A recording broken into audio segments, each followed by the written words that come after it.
Hello viewers, আসসালামু আলাইকুম। আপনাদেরকে আজ বলবো যৌন স্বাস্থ্য শিক্ষামূলক একটি বিষয় নিয়ে, এবং যা অত্যন্ত গুরুত্বপূর্ণ, এবং তা হচ্ছে কন্ডোম। কন্ডোম মূলত খুবই পরিচিত একটি বিষয়, এবং পুরুষদের জন্য এটা খুবই পরিচিত এবং গুরুত্বপূর্ণ। তবে অনেকেই জানে না যে নারীদের জন্য ব্যবহৃত কন্ডোম রয়েছে, এবং নারীরাও কন্ডোম ব্যবহার করতে পারেন। কন্ডোম মূলত একদিকে যেমন অপরিকল্পিত গর্ভধারণ রোধ করছে, এবং পাশাপাশি বিভিন্ন ধরনের যৌনবাহিত যে জীবাণু রয়েছে সেগুলোর সংক্রমণও প্রতিরোধ করছে। তাই আজকে মূলত মহিলাদের জন্য ব্যবহৃত কন্ডোম নিয়ে কথা বলবো এবং সেটি দেখানোর চেষ্টা করব। বাজারে নারীদের জন্য ব্যবহৃত যে কন্ডোমগুলো রয়েছে এগুলো মূলত ইন্টারনাল কন্ডোম এগুলোকে বলা হয়ে থাকে। যেহেতু এটা যোনিপথের ভিতরে ব্যবহার করা হয়, তাই এটাকে ইন্টারনাল কন্ডোমও বলা হয়ে থাকে। পুরুষদের জন্য ব্যবহৃত কন্ডোম মোটামুটি সকলেই চিনেন, কিন্তু অনেকেই মহিলাদের জন্য যে কন্ডোম রয়েছে অর্থাৎ ফিমেল কন্ডোম বা ইন্টারনাল কন্ডোম এটাকে চিনেন না বা জানেন না। তাই আজকে ফিমেল কন্ডোম নিয়ে কথা বলার চেষ্টা করব। ফিমেল কন্ডোমটি আপনি বিভিন্ন ধরনের ফার্মেসিতে গিয়ে দেখতে পারেন, অথবা আপনাকে এটা অনলাইনে অর্ডার করতে হবে। তবে আমাদের দেশে ফিমেল কন্ডোম এখনও এতটা পরিচিত নয়, তাই এটা মূলত দেখা যাচ্ছে যে অনেক ফার্মেসিতে এখনও এতটা সহজলভ্য বা এতটা সহজে পাওয়া যায় না। আমি এটা অনলাইন থেকে নেওয়ার চেষ্টা করেছি এবং অনলাইন থেকে সংগ্রহ করেছি। প্রথমে কন্ডোমটি কেনার পরে খেয়াল করতে হবে যে কন্ডোমের প্যাকেটের গায়ে যে মেয়াদটি দেয়া আছে, অর্থাৎ মেয়াদ উত্তীর্ণ তারিখ যেটা দেয়া থাকে সেটা আগে খেয়াল করে নিতে হবে যে তারিখটা ঠিক আছে কিনা, অর্থাৎ এটা ব্যবহারের উপযোগী কিনা। এরপর পরিষ্কার হাতে প্যাকেটের ভিতরে যে কন্ডোমের প্যাকেট রয়েছে সেটিকে বের করে নেবেন, এবং খেয়াল করবেন যে এখানে একটি চিহ্ন দেয়া আছে, অর্থাৎ এদিক থেকে কন্ডোমের প্যাকেটটাকে ছিঁড়তে হবে।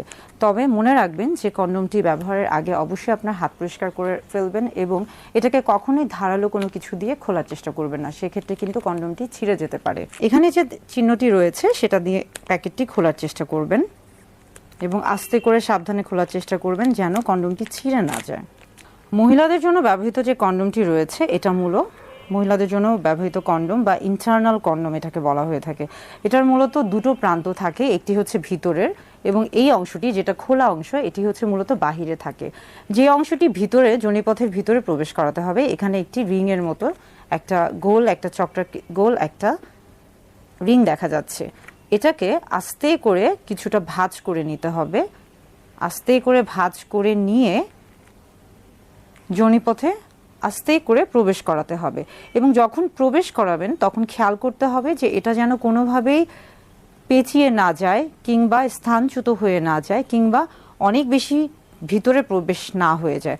অর্থাৎ এটাকে আস্তে আস্তে প্রবেশ করাতে হবে, এবং যখন এটা প্রবেশ করানো হয়ে যাবে এই যে রিংটা রয়েছে এই অংশটাকে কিন্তু বাহিরে থাকবে, অর্থাৎ এটাকে বাহিরে রাখতে হবে। যখন সহবাস করবেন বা সহবাসের পরে বা সহবাসের সময় খেয়াল করতে হবে যে এটা যেন স্থানচ্যুত হয়ে না যায়, এটা যেন পেঁচিয়ে না যায়, কিংবা এটা যেন ভিতরে চলে না যায়, বা এটা যেন বাইরে বের হয়ে না আসে।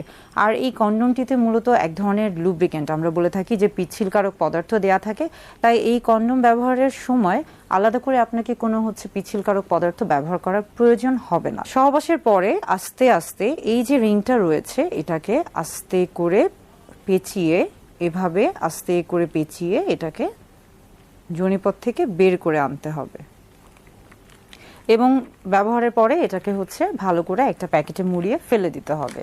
এই হলো মূলত মহিলাদের জন্য ব্যবহৃত কন্ডোম, যেটা কিনা অনেকেই চিনেন না বা অনেকে জানেনই না যে আসলে মহিলাদের জন্য কন্ডোম রয়েছে, বা মহিলারাও কন্ডোম ব্যবহার করতে পারেন। মহিলাদের জন্য ব্যবহৃত যে কন্ডোম রয়েছে এটা মূলত সর্বোচ্চ 8 ঘন্টা পর্যন্ত পরে থাকা যায় বা পরিধান করা যায়। কন্ডোমের বেশ কিছু উপকারিতা রয়েছে। কন্ডোম যেমন জন্ম নিয়ন্ত্রক পদ্ধতি হিসেবে কাজ করে থাকে, একমাত্র কন্ডোমই কিন্তু একই সাথে যেমন জন্ম নিয়ন্ত্রক পদ্ধতি হিসেবে কাজ করে থাকে, তেমনি পাশাপাশি এটা কিন্তু বিভিন্ন ধরনের যৌনবাহিত যে জীবাণুগুলো রয়েছে সেগুলো থেকে কিন্তু আপনাকে প্রতিরোধ ক্ষমতা দিচ্ছে, অর্থাৎ সেগুলো থেকে আপনার শরীরকে রক্ষা করছে বা সুরক্ষিত রাখছে। তাই কন্ডোম নারী পুরুষ উভয়ে ব্যবহার করতে পারবেন, এবং সবসময় খেয়াল রাখতে হবে যে একটা সুস্থ সুন্দর একটা স্বাভাবিক যৌন জীবনের জন্য, অর্থাৎ নিরাপদ সহবাসের জন্য কন্ডোমের ব্যবহার করা গুরুত্বপূর্ণ, বা একটি নিরাপদ সহবাসের জন্য কন্ডোম ব্যবহার অত্যন্ত গুরুত্বপূর্ণ।